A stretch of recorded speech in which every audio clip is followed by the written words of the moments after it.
The E2 mechanism. Now, we've learned about SN1, we've learned about E1, we've learned about SN2. Now we're going to learn about E2. E2 stands for elimination bimolecular. So we're going to form a carbon-carbon double bond. We're going to form alkenes, but it's bimolecular, which means there's going to be two things in the rate limiting step. Two entities have to be there because the rate law is second order. How do I know? Because it says E2. The order is second order. Now, we need a base. We need an alkyl halide that can be deprotonated, and that will give us an E2 reaction. So let me show you a quintessential E2 reaction.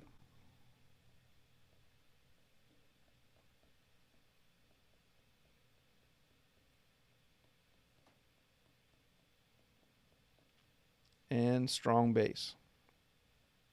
So sodium hydroxide, why not?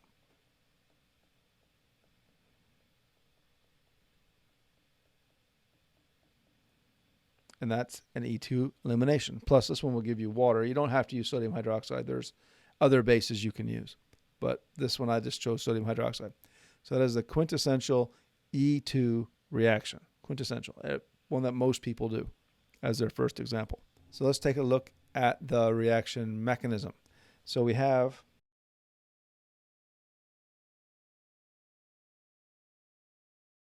and we're going to put the base. Here I'm going to use hydroxide. And that will attack, oops, supposed to be negative. That will attack a proton. These electrons will cascade down in here to form a pi bond, and the bromide will leave. So just like the SN2 reaction, this reaction is concerted. Concerted means happens all at once. So the base takes off the proton, the electrons from the proton-carbon bond cascade down to form the pi bond. The pi bond forms, kicking off the bromide. Happens all at once. Happens all at once. So the transition state for this type of reaction will be something like this.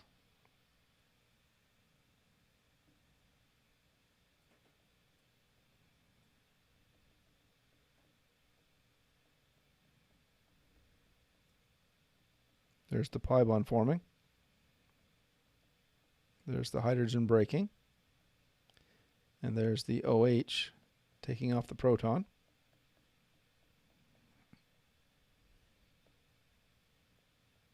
And this is the transition state. And that gives us our alkene. Now, E2 reactions, just like E1 reactions, will give you the Zaitsev product. But don't forget, it can also give you other products, but Zaitsev will predominate. Zaitsev will predominate. Now, who's going to do this fast? Tertiary halides will do this quickly. Remember, tertiary halides can't do SN2, but they certainly can do E2. SN2 reactions, tertiary halides, nope. SN2, tertiary halides, nope. E2, tertiary halides, for sure. For sure, they're the best. Primary does it the slowest, secondary falls in the middle. So tertiary halides do these reactions fast, secondary do them fast but a little bit slower, and primary do them very slowly. Now, you have to remember, and this is one of the big deals about E2 reactions that people harp on, especially faculty like me, the halide and the proton to be abstracted must be anti-coplanar. They must be anti-coplanar. They must be in the same plane and 180 degrees from each other. They must be in the same plane and 180 degrees from each other. The orbitals of the hydrogen atom and the halide must align so that they can begin to form the pi bond. So remember, the lobe on the backside of the sp3 orbital has to accept the electrons. So it has to be oriented in the correct orientation to accept those electrons. The anticoplanar arrangement minimizes any steric hindrance between the base and the leaving group. Because remember, the leaving group is slightly negative.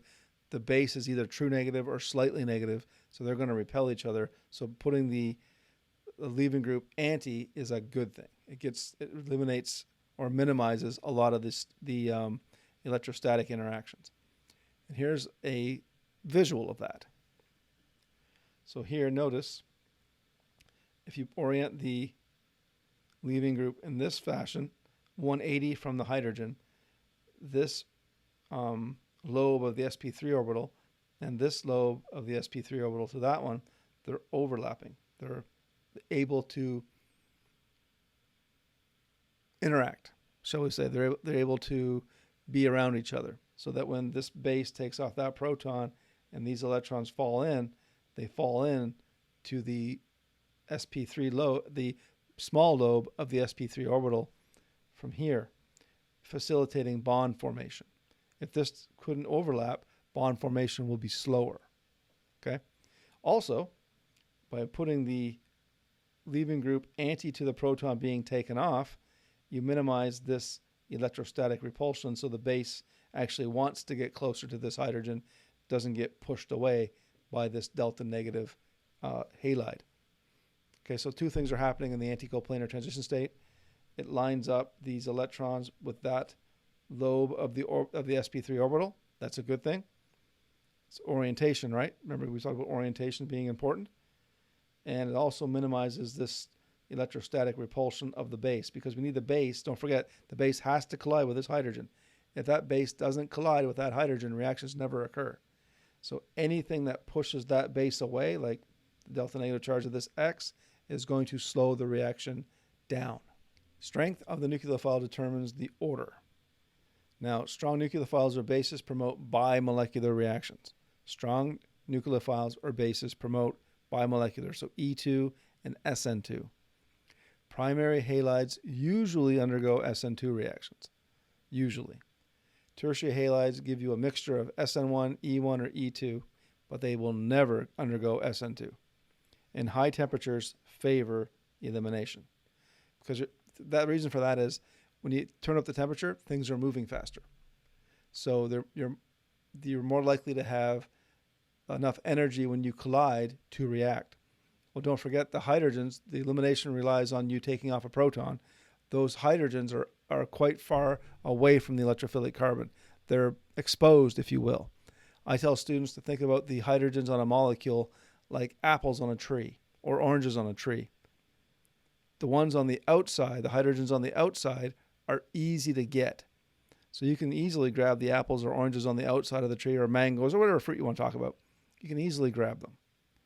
But when you go to get the ones inside the tree, inside the branches, it takes a little bit longer because you got to move your arm around the branches, right? So that's kind of what's happening when you turn up a reaction. You're speeding up the picking of the easy fruit. You're picking up the picking of the easy fruit. So to reach the activation energy for deprotonation, you're going to hit it more often because you're moving faster. It's a little abstract, I know, but that's more or less what's going on. And bulky bases always favor elimination. All right, guys, that's all I have for you today. Now, with that, I want to wish you all good luck and good chemistry. We'll see you soon.